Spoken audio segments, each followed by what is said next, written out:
Assalamualaikum warahmatullahi wabarakatuh. Perkenalkan, saya Salsabila Cahaya dari Indonesia. Dan di sini kali ini kami akan membahas tentang kode etik Persatuan Insinyur Indonesia. Yang pertama-tama, profesi insinyur memiliki peran yang sangat besar dalam pengembangan dan kehidupan masyarakat. Apa yang dilakukan oleh seorang insinyur seringkali berhubungan langsung dengan keselamatan, kenyamanan, dan kesejahteraan orang banyak. Karena itu, insinyur tidak hanya perlu menguasai kemampuan teknis, tapi juga harus menjunjung tinggi nilai moral dan tanggung jawab sosial. Untuk itulah, Persatuan Insinyur Indonesia membentuk kode etik insinyur sebagai pedoman agar para insinyur memiliki arah yang jelas dalam bersikap dan bertindak, baik dalam pekerjaan maupun kehidupan bermasyarakat. Selanjutnya ada konsep caturkasa. Konsep caturkasa ini mencerminkan pengabdian seorang insinyur baik pada Tuhan, bangsa, masyarakat maupun profesinya. Berikut adalah 4 hal pokok yang menjadi pegangan insinyur Indonesia. Yang pertama ada mengabdi kepada Tuhan Yang Maha Esa. Kedua, mengabdi kepada bangsa dan tanah air. Yang ketiga, mengabdi kepada masyarakat dalam melaksanakan tugas keinsinyurannya. Dan terakhir, menjunjung tinggi martabat dan kehormatan profesi insinyur. Selain itu ada sabta dharma. Selain praktek dasar yang disebut caturkasa, seorang insinyur juga memiliki 7 kewajiban moral yang menjadi pedoman dalam bersikap dan bertindak. 7 kewajiban ini disebut sabta dharma. Sabta dharma menekankan nilai kejujuran, tanggung jawab, profesionalisme, serta kepedulian terhadap masyarakat dan lingkungan. Inilah 7 kewajiban yang harus dijunjung tinggi oleh setiap insinyur. Yang pertama itu bersikap jujur, adil, dan bertanggung jawab. Yang kedua, menjunjung tinggi kebenaran, harkat dan martabat manusia. Yang ketiga, melaksanakan tugas sesuai bidang dan keahlian. Yang keempat, mengutamakan keselamatan, kesehatan, dan kesejahteraan. Yang kelima, memelihara kelestarian lingkungan hidup. Yang keenam, bersikap profesional dan terus mengembangkan diri. Yang ketujuh, mematuhi peraturan dan ketentuan. Jadi kesimpulan dari materi ini yaitu pertama, kode etik PII memberikan pedoman moral dan profesional bagi insinyur Indonesia. Yang kedua, caturkasa menekankan pengabdian kepada Tuhan, bangsa, masyarakat, dan profesi.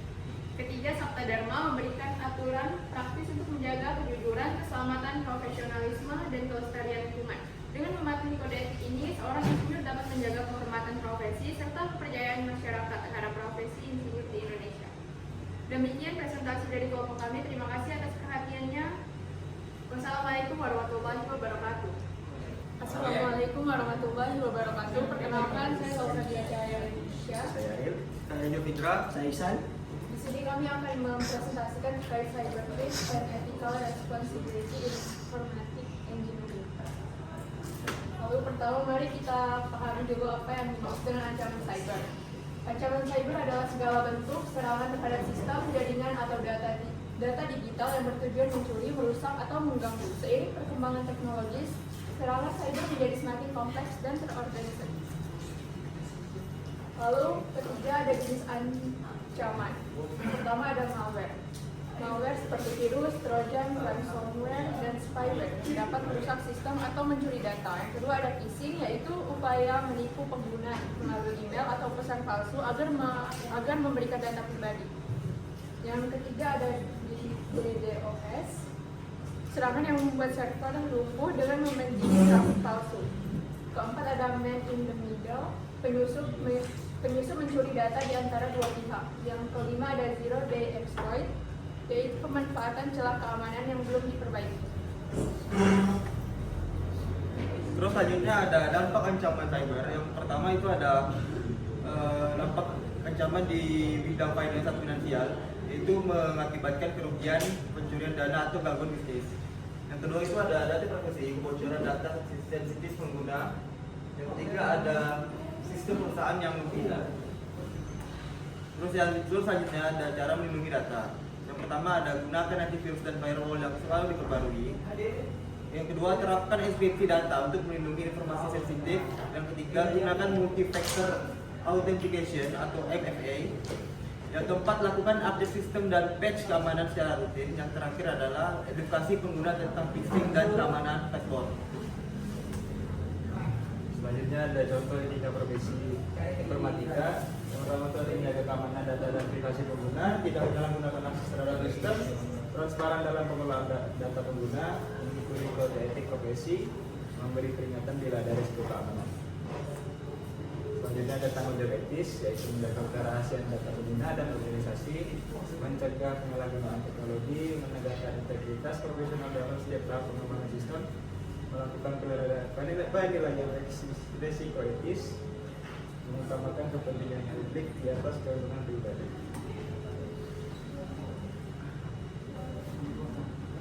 Lanjut ada Safa Headmap Data Leak.